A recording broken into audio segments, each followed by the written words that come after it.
What's going on, people? Myke C-Town here with another Dead in Hip Hop solo album review, and today I'm talking about the newest album from Moodie Black entitled Fuzz. Moodie Black is a noise rap group from Minneapolis, Minnesota. The group consists of Chris, or K-Death, as the rapper and producer, and Sean Lindell, who handles the guitar work. This record is out on Fake 4, who also did their previous full lengths. And I reviewed their albums on my channel before and given them high praise, so this is one that I was very interested in hearing. The album starts off with the song Self-eNOS, which is actually one of my favorites on the album. It almost feels like something off The Cure's Pornography. You know, it gives me that same kind of vibe. And it's aggressive, but hazy and mysterious at the same time. And Chris comes in with a vocal approach that's slightly different than what I'm used to from her. The vocals are also aggressive, but they're drowned out underneath the layers of sounds on this track, and they're a bit more in tune with the beat as opposed to simply laying on top of it. And as far as the beat goes, I've always liked Chris's production, but this one caught me a little bit off guard. I feel like there's a whole lot going on here, but it comes together beautifully. But I think there are a lot of details and subtleties to pay attention to. Especially in Sean's guitar work on this song, I really like the notes that come in right before that last verse. But yeah, overall, this song is great. The flows here are really nicely done, and I really love the last line of this song. Aim that I'll never flick rich in a misfit blitz of a glitch rich bliss for the first wish missed. It even sounds like something that Robert Smith would have written.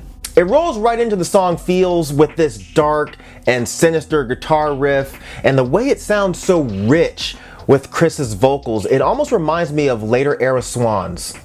Pay me in feels if you could pay me. Immediately that line hits. With certain artists, sometimes it amazes me when they say something that's so simple but so profound at the same time. And the way Chris comes in here is a bit surprising. This is a slightly different Chris. Again, this is a different tone and vibe to her vocals on this song. It almost reminded me of JPEG Mafia's vocal tone, but I liked it a lot. It was really cool to hear Chris bounce back and forth between the tone and cadence that we're used to and this one that I feel like we've never heard before. It gave this song a lot of personality, and again, the production here is amazing. The layers and the grit, the ugliness that flows through on this song, it's really on some other shit. Gotta talk about Jesus Bound, which is one of my favorite songs on this album. And if you haven't seen the video that Moodie Black did for it, go check out the Dead in Hip Hop YouTube page. It's on there. We premiered it, and I'm so proud to have done that because I feel like the video is beautiful. Some real midsummer vibes going on there. But I really love the upbeat drums on this song and the instrumental that's shrouded in this nightmarish buzzing sound. I really like the way the song progresses, and it's so creepy but gorgeous at the same time. The rapping on this song comes off really technical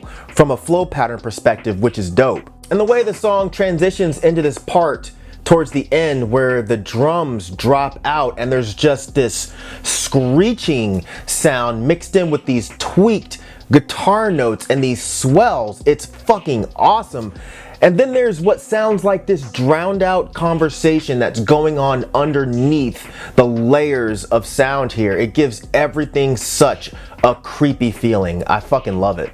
No Mames is another more upbeat song, faster drums, this screeching sound once again. And this one gives off more of a punk rap vibe to it, kind of like what Slow Tie did on his last album, but I actually really like the way this one's done. The layers here give it a much more aggressive atmosphere.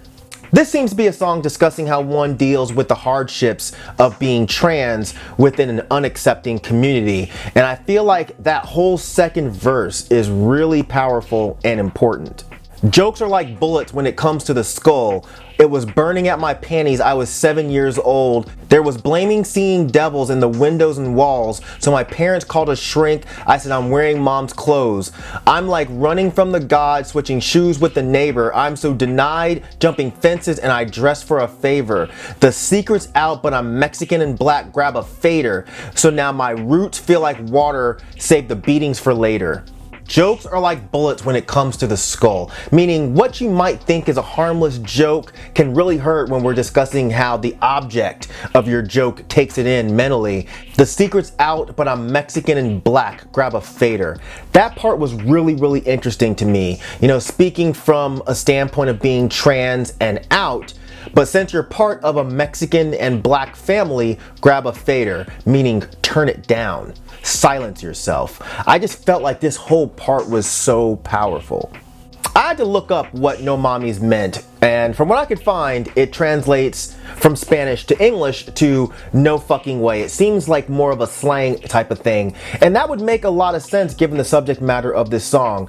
No fucking way would be the response that a trans person is very likely to get when they're speaking to their mother or their father or someone close to them and they're explaining how they're feeling inside. However, I spoke to a friend of mine who's actually from the Mexican community and a fluent speaker of that language, and to her it sounded more like Chris was saying no mommies, as in brushing off some dumb shit, you know, like the person that Chris is revealing herself to is tripping out and Chris is dismissing them as y'all are being stupid. Which totally makes sense, and I'm gonna ride with that explanation because that person knows a lot more than me when it comes to the language. Either way, this is a really interesting song. My Penis, My Baby Fat is another standout track. The dark, gloomy and doomy and drony backdrop of this song. It's not quite as noisy as the others, which gives a great platform for Chris's voice to take the forefront here. But what's really dope is when the beat switches up a bit to this more industrial soundscape and Chris comes back in with this more frenzied flow and a different vocal tone. It sounds awesome.